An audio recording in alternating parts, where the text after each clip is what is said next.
So the other day, something very interesting ended up happening. Instagram actually went through and they basically changed out a lot of their whole entire application. Now, the last week has been crazy because we saw TikTok get banned and then unbanned. We've seen Instagram kind of, take advantage of the situation, pick up some more users. But the biggest thing here, I would say, is that Instagram is basically now going through and making somewhat of like a new type of situation where their application just really isn't really looking that great. So it specifically has to do with their profile grid, and a lot of people are not okay with this. So what Instagram ended up doing is within their profile grid that they have, they've now went through and they've made the profile photos themselves rectangular rather than actual squares. So a lot of people are upset about this. There's a couple of different reasons. Number one, aesthetically, I think people just don't really like the way it looks in that particular sense, which I think completely makes sense of the way, that a lot of people were saying. But probably the biggest thing is that previous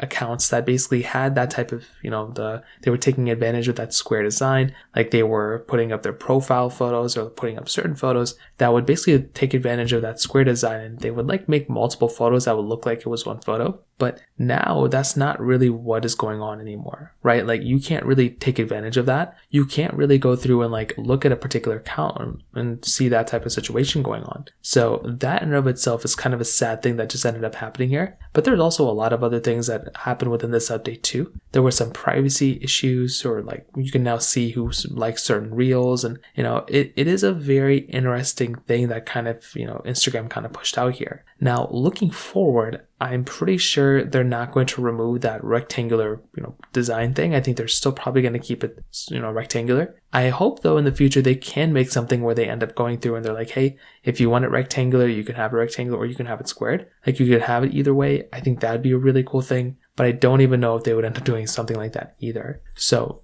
overall, Instagram made some really big changes here. I'm kind of interested to see what other people have to say about it, because so far from what I'm seeing, a lot of people are not looking forward to this update at all whatsoever. So I'd love to hear your thoughts about this. Let me know in the comment section below. Hit the like button, that would mean so much, but definitely hit that subscribe button. More importantly than everything else, I love every single one of you guys. Hopefully I'll catch you guys in the next video. Peace out till then.